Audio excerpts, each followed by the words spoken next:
Dr. Alex Belser, I am thrilled to have you on my show. You are the third person to speak about psychedelics on my show, but you have a specific advantage that actually you know what's going on inside our brains, at least better than any of us, I would say. Alex, in your own words, how do you like to describe yourself? Who are you? Said the caterpillar to Alice. I was prepared for this question, and yet I still don't know how to answer it. It reminds me of applying for like college application essays where you have to make a personal statement about who you are, which Yeah. I always felt like it was a type of sadism. But a very difficult task. I'm a psychologist. I work with people doing um, good old fashioned talk therapy, but also psychedelic therapy. I'm passionate about psychotherapy. Um, I have been humbled by my own experiences personally and with patients working with psychedelic medicines, specifically MDMA, ayahuasca, DMT, psilocybin, and I the more I learn about them, the more curious I get, and the less it's almost paradigmatic to say the less you know, the more you learn. But it seems really blatantly true here. I've been teaching psychotherapy at NYU and a little bit at Yale. I've been in the psychedelic research field for 20 years, and before that, in sort of prison abolition and prison reform and the drug war work. And it's really lovely to be here with you today. Excellent. Yeah, the more you know, the more you know you don't know, right? Yeah. But I mean, I have to suspect, Alex, that a large part of that is also because of your journeys on psychedelics. Or is it more about psychotherapy, or is it more about the brain, which is obviously still quite a less well-known area of our body? Yeah, I feel a little like we're cretinous when it comes to the brain. I mean, I will admit I'm not a neuro is not exactly my area of expertise, but when I read the research, there's a lot of finger pointing at the moon. When we try to explain through neurobiological mechanisms, what is it that happens for a human subjectivity, consciousness, body when we take powerful medicines like, for example, psilocybin, and there's all of these different neurobiological mechanisms of action which I think are interesting, but they don't really explain that much, to be honest. They don't have much power of explanatory power. So people are really excited about things like the default mode network, or people are really excited about which is the network that kind of goes offline when people take psychedelics, and it's associated with one's sense of self and reverie and daydreaming. It's what happens when you put people in the scanner and you don't give them a task to do. They just sort of daydream a little bit. And that goes offline with psychedelics, but it doesn't really say much or explain much. People are excited by this idea of like psychoneuroplasticity and new neurogenesis and synaptogenesis in the brain, and psychedelics may be learning tools to open a critical learning window. And that's interesting too, although we don't really know how true that is. It's hard to actually get inside the human brain within the days and weeks after psychedelics to see just how many new synapses are formed. We can't really measure it very well.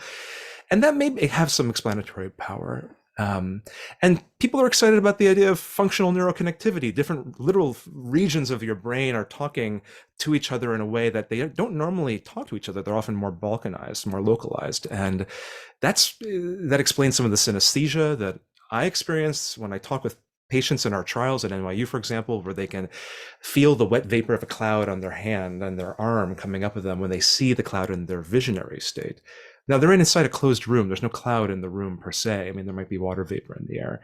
But these sorts of synesthesia states are explained by this. But all of those pale in comparison to the actual phenomenal experience, and they don't really explain very well why people get better from depression and anxiety and Mm. alcohol use disorder with psilocybin, for example. So I think the jury's really still out. And I think that a reductivist narrative that assumes a positivist psychology in a sort of materialist world is, even if it were true, it doesn't help us understand what's happening very well, I don't think, yet. I think there are other ways to talk about it. it seems at all levels that it defies the traditional ways of doing things. That is to say, the pharmaceutical business model, the scientific trials, the fact that it's been illegal for so many years, or it was made illegal. And so I was wondering at the very beginning, Alex, as you started in this world 20 odd years ago, at least in the sort of psychedelic side, as I've listened to some of your podcasts, I don't want to make you repeat things you have to say every time, but at the very beginning, how do you characterize the people that you were studying with and researching with? Was there some sort of connective tissue that you found with them? Because compared to today, whereas, that I almost feel it's not mainstream, but gosh, there's so many more people in it. Yeah, yeah. Well, I first went to my psychedelic conference in 2001, and I was going to conferences, and we started a research team at New York University in 2006. And I think we were among the first 3 or 4 teams in the world doing this sort of above ground, FDA approved, Talking DEA about it. clinical research. In 2001 and in 2005 and 6, those sorts of conferences, the people who showed up were, well, first of all, there was almost no above ground research that had been published. I mean, there was a little bit of work from Rick Strassman, but basically none of the work from Hopkins or UCLA or Imperial or NYU or elsewhere had come out yet. The research scene was full of a lot of underground facilitators. I think pretty much everybody at these conferences had their own experience with psychedelics. It was a little more esoteric. It was a little less interested in mainstream legitimacy. The discourses were a little bit less interested in mainstream legitimacy. And there was no money to be made in it whatsoever. I mean, some people made a living, I think, doing underground work, and some people, like Alex and Allison Gray, made art, and there was visionary art and things like that. But there was a look toward the old guard, the old vanguard, people like Stan Grof, a Czech psychiatrist who treated thousands of people with LSD in the 70s, who is still alive and pioneered with Christina Grof holotropic breathwork, and Alexander and Shulgin, who's the famous chemist, and his wife were still alive and signing books and synthesizing hundreds of new psychedelic compounds to test and try out. Over the years, it's amazing how both the Overton window has opened. So when I was doing my dissertation research at NYU, I was in the psychedelic closet. I mean, I did not advertise that I was doing psychedelic research actively at that time. On my CV, I put it as medication-assisted psychotherapy rather than psilocybin or psychedelic-assisted psychotherapy. The Overton window's opened, but it's become more mainstream, and in some ways, the discourse has become more narrow, meaning people are much more interested in the medical idea about psychedelics, that they could become FDA-approved medications for specific indications like depression or PTSD. There's less of a sort of like a transpersonalist and humanist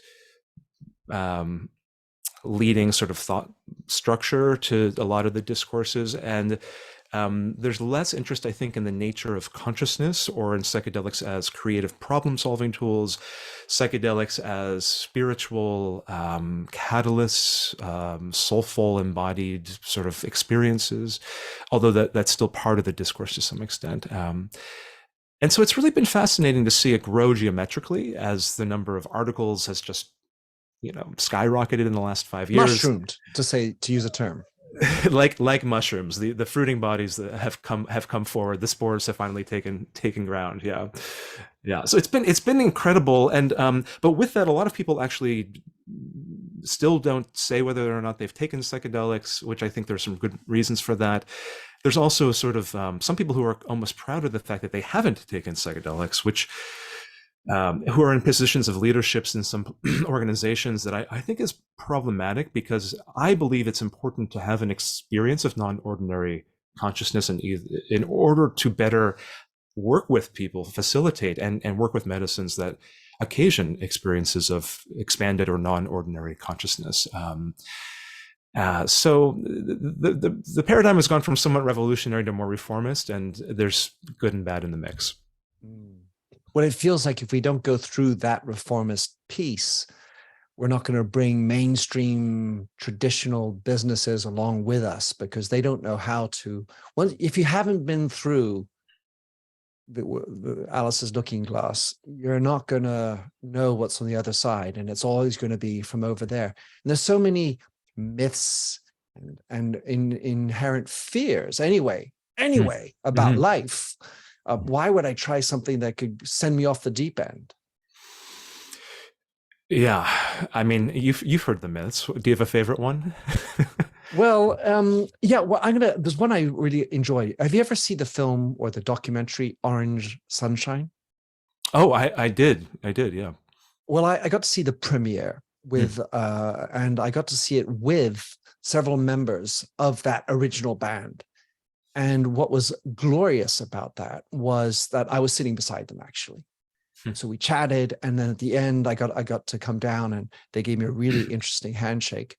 Um, and they said at their ripe age of 75 or 80 or whatever it was, that they continue to take psychedelics or LSD on New Year's Eve, and poo-poos this idea that there's long-term damage to the brain because they were perfectly literate and well-spoken, Mhm. and their smile was so still genuinely sunshine-like. So that myth of it damages the brain, I personally, I mean, I've probably had around 300 trips, and I've experimented in all sorts and combinations of them. So I enjoy the idea of going to the outer edges of my brain, but I see only fixing, not hurting. Mhm. Yeah. It was really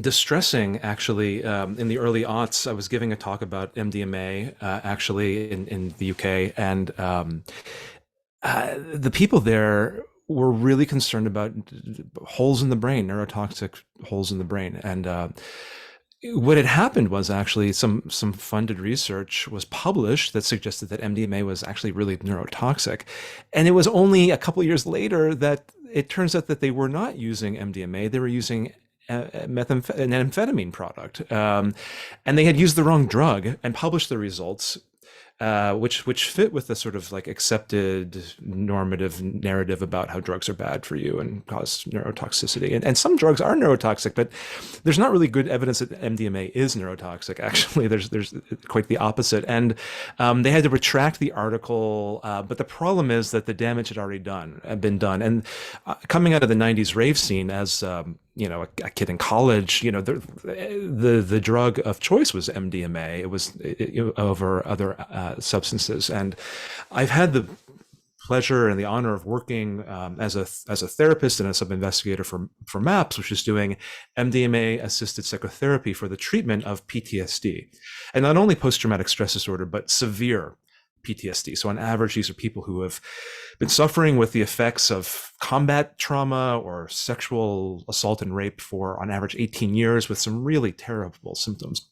And MDMA is a beautiful, combined with good supportive preparatory and integrative psychotherapy, beautiful treatment for many people. In fact, it's so good that it got breakthrough therapy designation from the Food and Drug Administration, BTD status, which puts it on a fast track for a review. It also, a year later, 2/3 of people who went through this work with PTSD no longer met criteria for PTSD.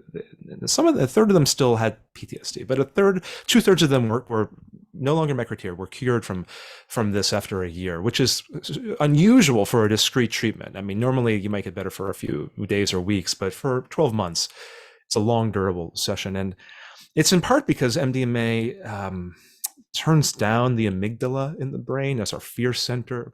And so in the sort of, if you're coming down like the water ride of life and you get caught in a gyre of trauma and you can't get out of that gyre, you're like kind of drowning in it, but you keep on coming up for air and then coming back down and circling and looping in the gyre. If with MDMA, if you kind of like, it allows you to take that trauma loop and loop out. It allows for the heart and mind to approach and confront painful, difficult experiences. Usually when people tell you a trauma narrative, they'll sort of skip over the hard part. They'll say, I was in the car and then next thing I know, I woke up. But sometimes with MDMA, you can actually just remember and feel and cathar some of the feelings of profound fear that were happening in that moment. And that allows for an unwinding of that sort of dissociated traumatic state, and can lead, as we've published on, to what's called post-traumatic growth, PTG. The idea that traumas only lead to stress and bad things is actually a limited narrative. I mean, in a human life, some terrible, wonderful, weird things happen to us. Some of them can lead to post-traumatic stress, but oftentimes they lead to post-traumatic growth, where we become more than we thought we could have been, and that we heal not only from the trauma, but heal in a way that makes us stronger or more creative or more compassionate. And it can be a beautiful process. And MDMA is responsible for that, and it is not neurotoxic. So I'm excited for that particular treatment. I'm excited for many of the other psychotherapies and medicines that are going to be under review from the regulators. Yeah. It's just a beautiful story, Alex. I mean, post-traumatic growth. Frankly, I feel that, and part of what I'm writing about is how do we get through life and build resilience? How do we understand what's important in life and the place of the ego, which of course is, as Michael Pollan wrote about, is, amongst others, is something that is displaced, or at least cowers under the power of psychedelics. And you remind yourself of your littleness in this world. And then the idea of a trauma, well, let's put it as in a big challenge. For example, a life-changing experience. Mm-hmm. Well, then all of a sudden you realize, well, what's important? And maybe the fact that I have a Maserati isn't quite as important as I thought it was. And maybe doing something for the world is a better thing. And all of a sudden you change. And I love the fact that you're rewriting the narrative of post-traumatic growth, that trauma doesn't have to be all bad. In any event, somehow we all suffer some kind of trauma, some kind of challenge. Maybe it's because my little finger is broken. I like to say, well, I have a little pinky, it broke. Ooh. What a shame, right? Some people have smaller things. Some people have bigger things. But if that's all I've ever had, small pinky thing, then that's my trauma. Mm-hmm. And so I need to relativize that, put things into perspective. In this rewiring, how much of this is about, let's say, a biochemical rewiring, where you're touching different parts of the brain, or how much of it is actually just opening your eyes to perspective? Yeah. Well, I think that the sanctioned discourse in a sort of medical literature is very much about brain change equals symptom reduction, and there's some truth to that. What's interesting about the psychedelic literature, I mean, what people have actually done research on, what we've done research on, is that it's unusual in a couple of ways. One of which is that if you look to what explains the benefit that people get, like why do people's depression scores come down? Why do their anxiety scores come down? Why are they less likely to smoke and drink if they're in like a smoking cessation psilocybin trial, or an NYU's alcohol use disorder psilocybin trial? One of the things that we consistently see is that people score high on this measure of what's called the mystical experience questionnaire. And this is this idea that people have some people have used different terms for it: a peak experience, a breakthrough experience, a mystical experience. I've published on it as religious, spiritual, and mystical RSMEs, sort of a catch-all term. And this is a very particular questionnaire, but what it shows is that it is a statistical mediator of outcome, meaning when people either have what's called, quote, a complete mystical experience, and they score high on this measure, it statistically explains the variability in their depression scores and their anxiety scores. And that's a little unusual. Usually you don't look towards spiritual or soulful mechanisms of change that would statistically predict, change scores in your DSM, the Diagnostic and Statistics Manual, which is yeah, I know it. You know it, but the terminology for diagnoses that is sort of in the culture, in the medical profession. What's incredible about there's something to be unpacked here, but. So the way that I think about it is that there's a whole class of explanatory factors that are neurobiological, sort of, in the brain. Uh, or in the body. So it's sort of a neuro-inflammatory hypothesis that psychedelics are actually very powerful inflammatory, anti-inflammatory agents. And so because inflammation is associated with a bunch of mental health problems, maybe just by virtue of their anti-inflammatory properties in the not just in the central nervous system, but throughout the body, do we have some benefit? But these are all neurobiological mechanisms. And then there's a whole class of psychological mechanisms, which could include or sometimes is separate from spiritual mechanisms. And for a long time, psychedelic assisted psychotherapy, PAP, or psychedelic assisted therapy, PAT, the idea was that the psychedelic catalyzed the therapeutic process, and that the thing that was actually, and this is true in psychedelic trials, the thing that's actually benefiting people is the therapy. So when people in the placebo condition don't even get the psychedelic, they just get the therapy that goes along with the psychedelic, the supportive therapy, they actually get better too, statistically better like within their own change scores from their baseline scores to the end of trial. And so just the therapy alone is actually powerful, and probably about equally as powerful as the psychedelic. Now, when you combine them, you get double the benefit. I'm speaking very broadly.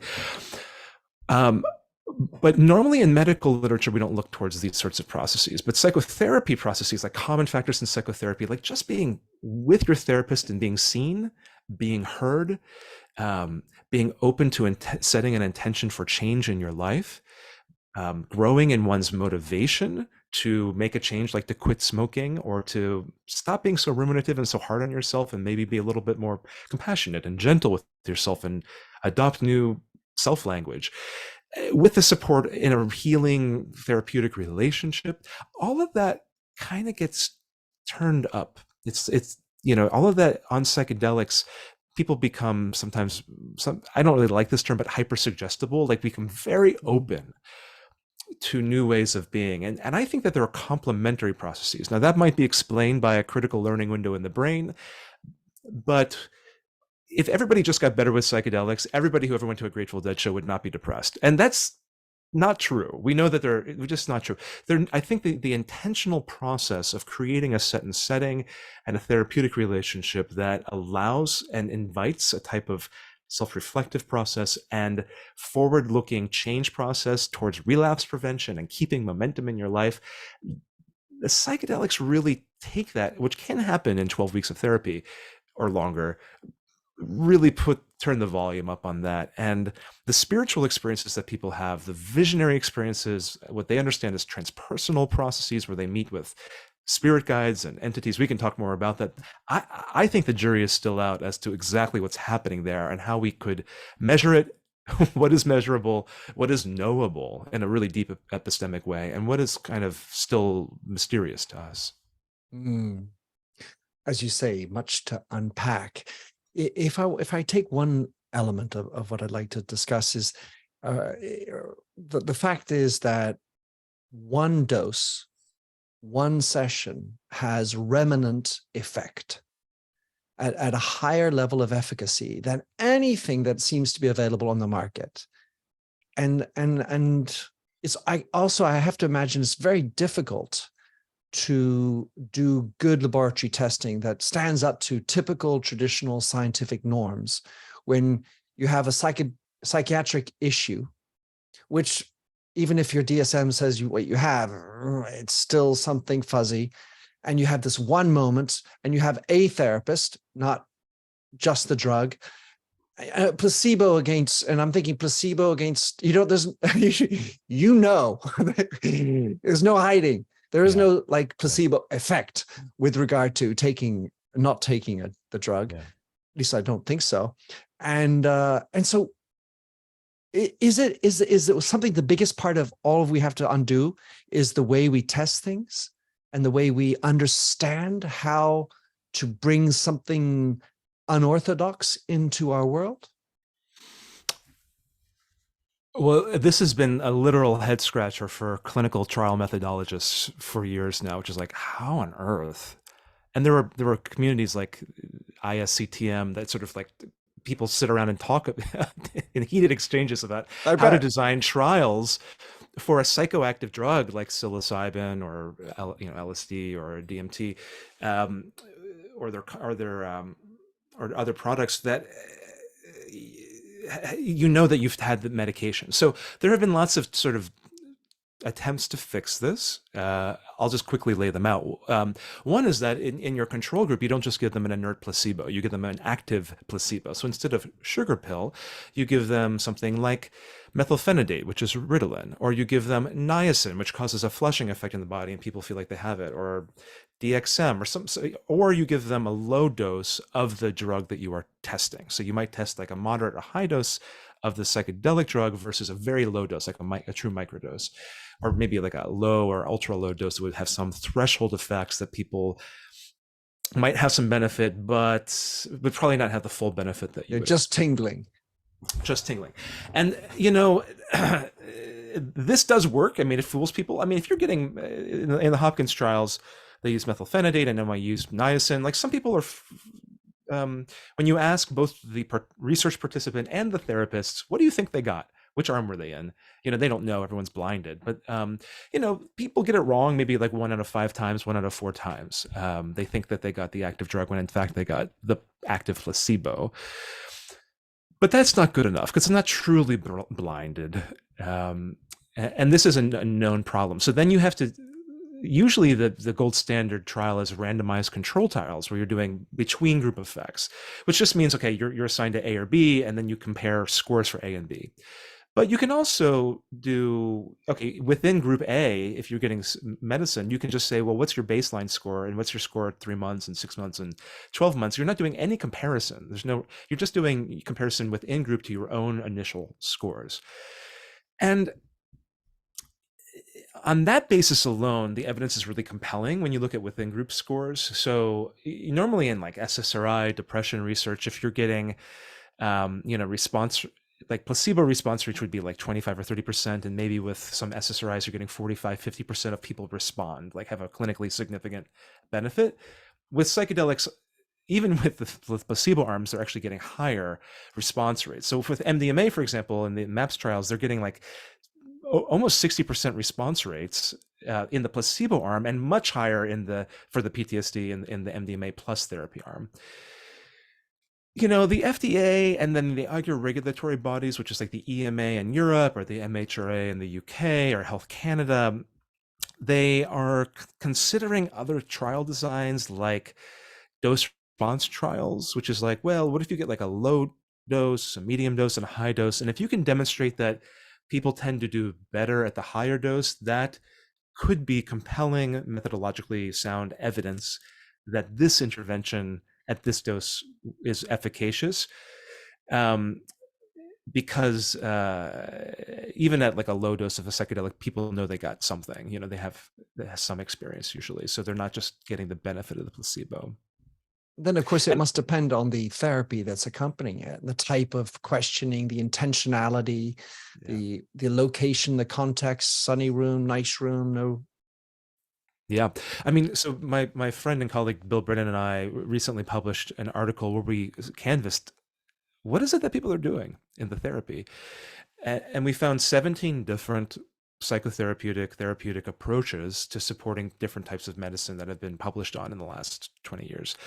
And, in part, we were doing that to distill the teachings of like what works best. And we also spoke and met with senior teachers, and we co-developed a new therapy that we call Embark, which is attempting to learn lessons from what we've seen from other leaders in the field, for set and setting and for good therapeutic process and sort of the best of what therapy has to offer, while supporting sort of this ancient lineage of wisdom practice of psychedelic medicine.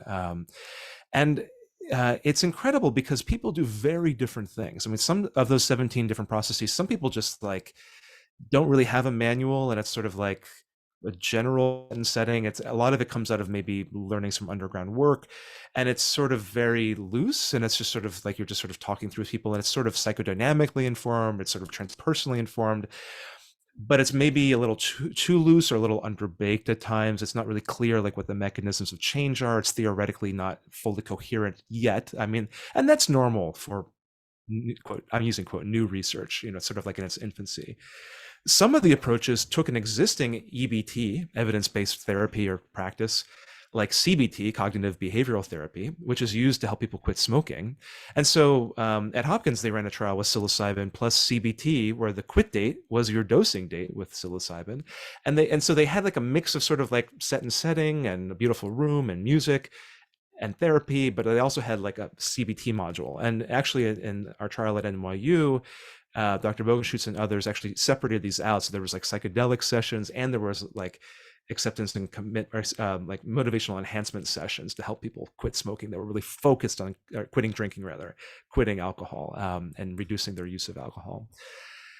I think it's time for a more integrative approach that is actually not borrowing approaches out of other traditions, but actually comes from the ground up, emically, not etically, comes from the ground up to support psychedelic experience. And so Embark is an attempt to bring in the existential and spiritual, the mindful, the body, the affective and feelingful experiences, the relational experiences that are all part and parcel of many people's psychedelic psilocybin experiences, for example, while keeping momentum. And so Embark is an acronym for all of those different domains.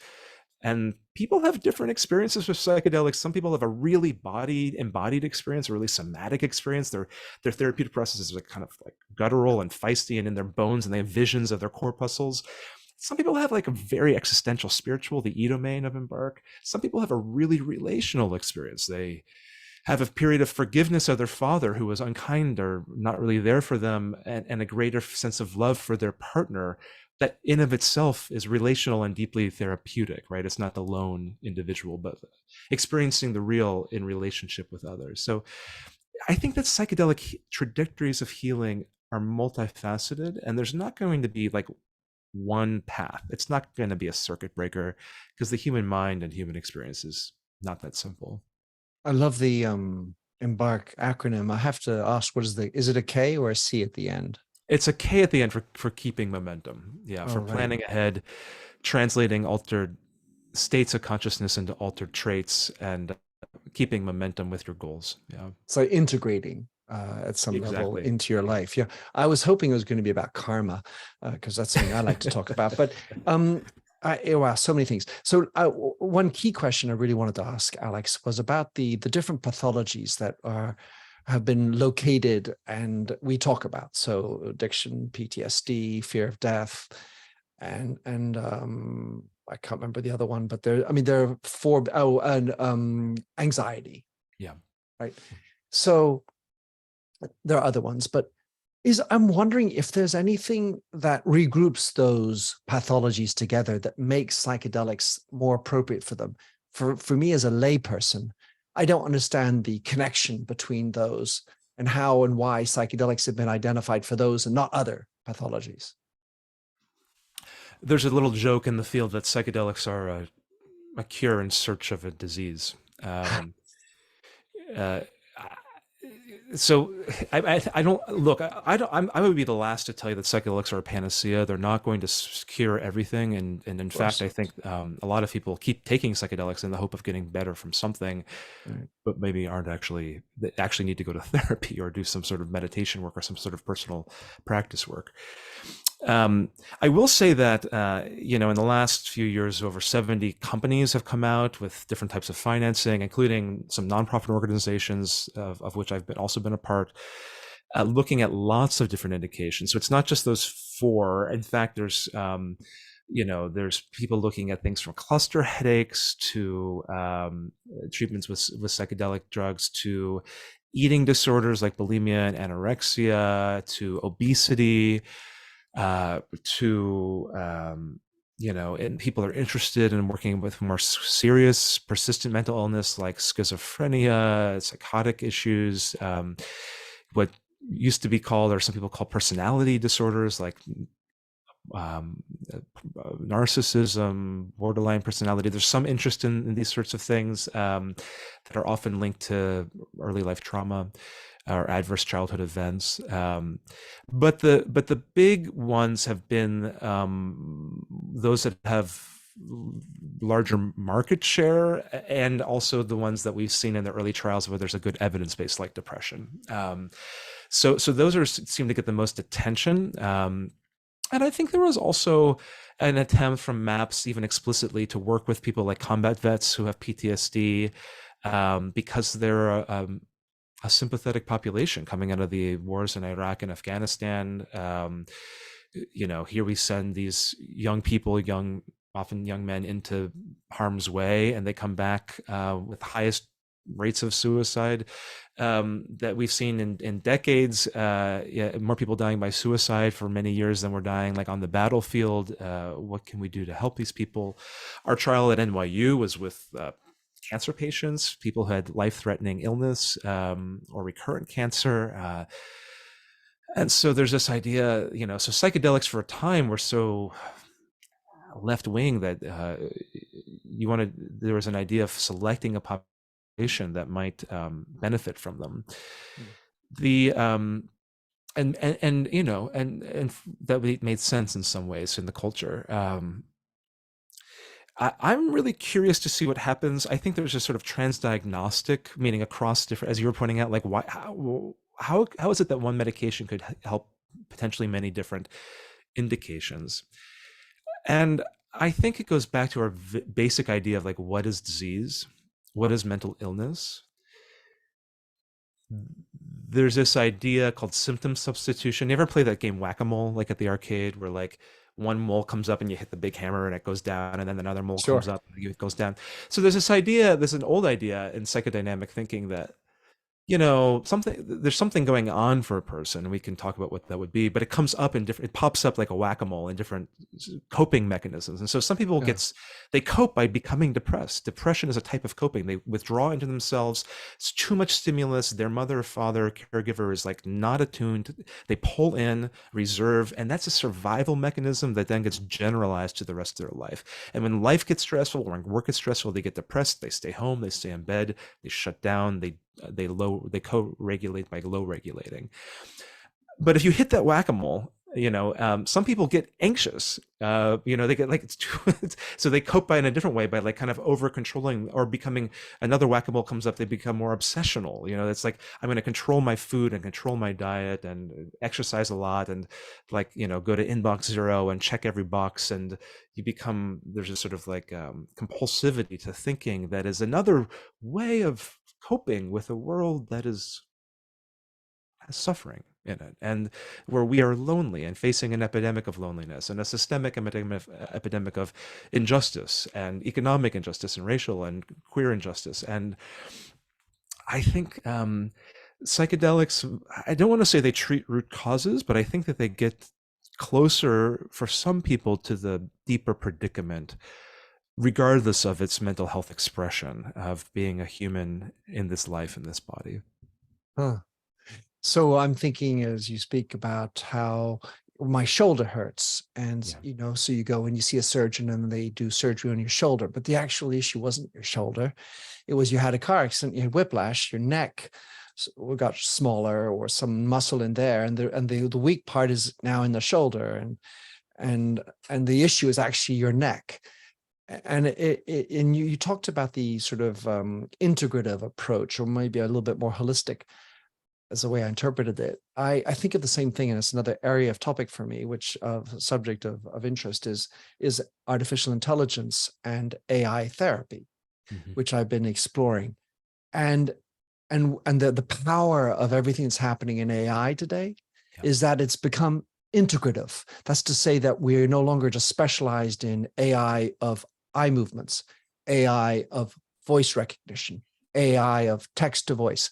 Now everything is coming together, and that's what's powerful.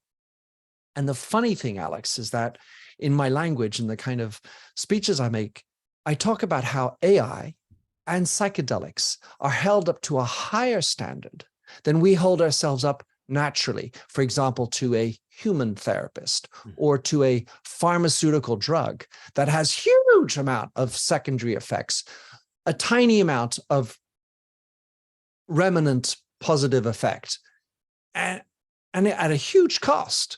I just scratched my head as to how we're going to solve this. And maybe part of the problem, which you've talked about in many of your other podcasts, is about where's the money? Because one dose of LSD, £10 or $12 or whatever, and a therapist on the side, and then you're fixed for a year for 66% of the people. I mean, how do the pharmaceuticals make their money? The therapist is a one-time shot, maybe come back for a little bit more integration afterwards, but it doesn't make for a business model. Anyway, so that's a ramble. No, you're articulating exactly the crux of the issue. It's like, what is the business model, and how do psychedelics, how could they fit into our existing medical healthcare system? And I'm American, so I'll speak to the American system, which is, I think everyone agrees, is nobody likes, and is kind of screwed up in a lot of important ways. I think it doesn't fit that well in many ways into the existing model, and it's requiring, and in fact, it may fit better into some nationalized payer systems that look at a full pharmacoeconomic benefit over many years for the population, for the citizenry of a nation, which is that, okay, if people are getting better over time, but the initial treatment is a little bit more expensive, what's the ROI? What's the return on the investment? If we invest as a culture in this particular medication, and I think that in part, the systems of like once a day pills that people take, in these clinical trials for SSRIs, they were only really taken for weeks to months at a time.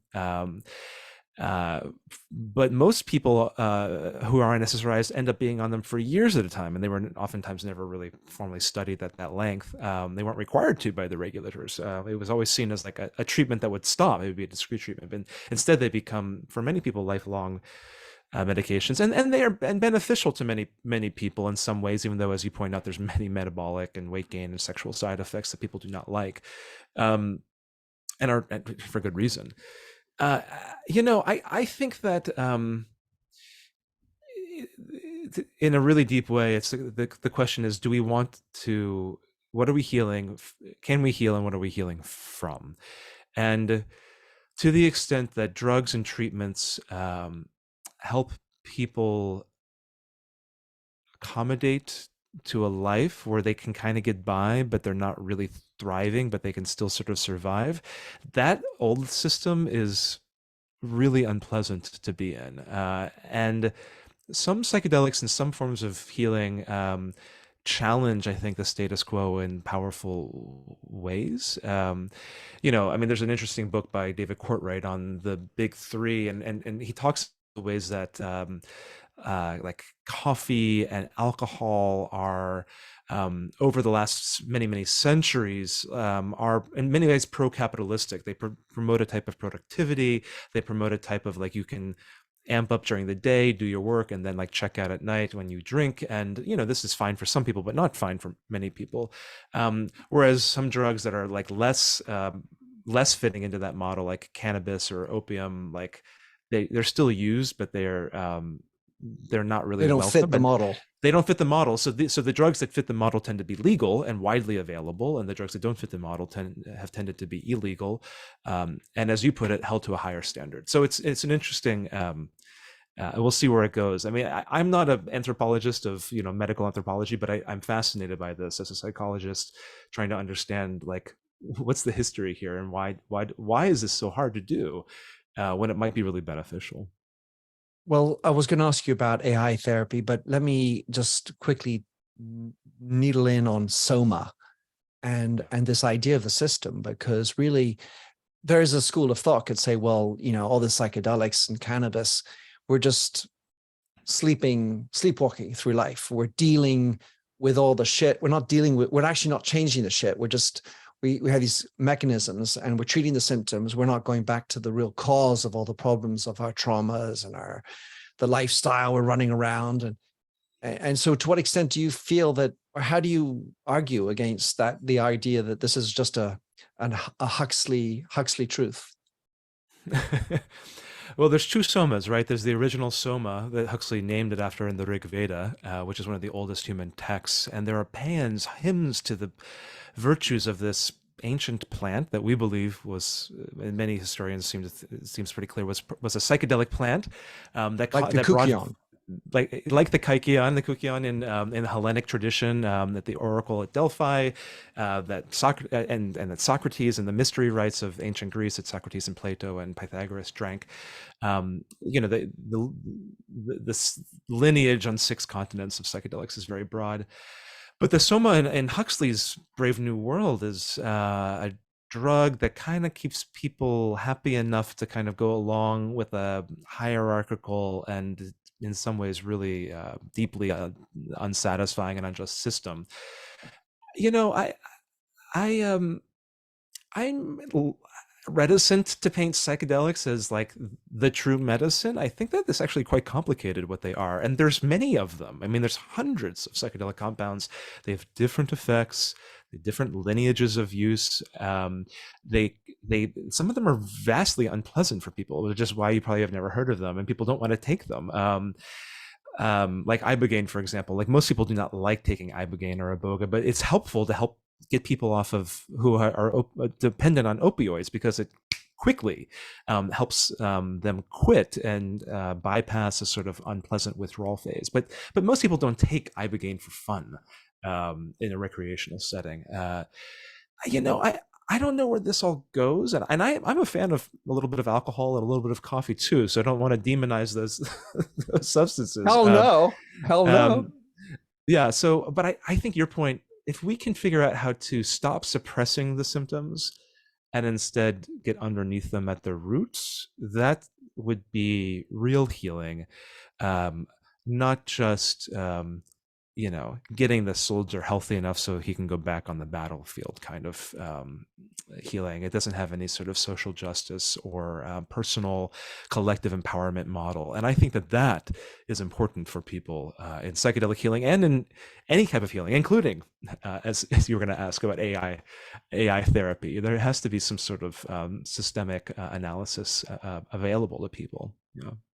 So maybe we can have a little bit about AI before I let you go, but you had a lovely podcast with my great friend Anita Novak about how our psychedelics can work with empathy.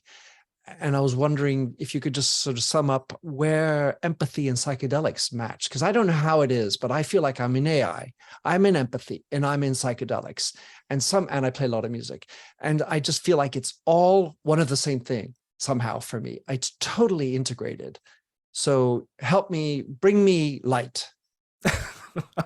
I'm going to have to back off of the setup, because I don't know that I'll be able to match your request. But I will say, the first trial that I was involved with as a founder at NYU, it took us 2 years to get a cancer trial with psilocybin off the ground.